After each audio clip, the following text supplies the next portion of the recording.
బడుగు బలహీన వర్గాల జీవితాలల్లా వెలుగులు నింపిన దివీటి కోట్లాది మందికి దేవునితోని సమానం.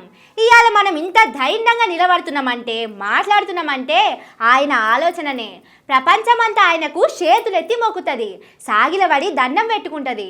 కానీ ఏ సోయలేని షేయిపాటి సర్కారు ఏం చేసిందో చూడుర్రి. ఇవాళ బడుగులు దేవుడు బిఆర్ అంబేద్కర్ సారు వర్ధంతి. దేశమంతా ఆయనకు నివాళులు అర్పించి పూలదండలేసి దండాలు పెడుతున్నది. కానీ రాష్ట్రంలో అధికారంలో ఉన్న షేయిపాటి సర్కారు మాత్రం అంబేద్కర్ సారును ఘోరంగా అవమానించింది. దేశం మెచ్చుకునేటట్టు ట్యాంకు బండి మీద 125 అడుగుల అంబేద్కర్ విగ్రహం ఉన్నా ఆ విగ్రహానికి 3 పూలదండ సుత వేయనీకే రేవంత్ సార్ సర్కారుకు మనసు రాలేదు. అప్పట్లో అధికారంలోకి వచ్చిన కొత్తల సుతం సారు జయంతి చేయలేదు. విగ్రహం కాడ ఓ లైట్ పెట్టింది లేదు, ఓ దీపం పెట్టింది లేదు. మీదికెళ్లి ఆడికి ఎవ్వలు పోకుండా గేట్లు బంద్ పెట్టించిండు. ఇవాళ వర్ధంతి నాడు సుత అంబేద్కర్ సారును షేయిపాటి సారు చిన్నగతి చేసింది. 3-4 నెలల కింద సుతం గింతే లిబర్టీ చౌరస్తలో ఉన్న అంబేద్కర్ విగ్రహం చుట్టూ గోడ కట్టి ఎవ్వలు పోకుండా చేద్దామనుకున్నారు. కానీ దళిత సంఘాలోళ్ళు ఊకోలే, ఆ గోడను కూలగొట్టిర్రు.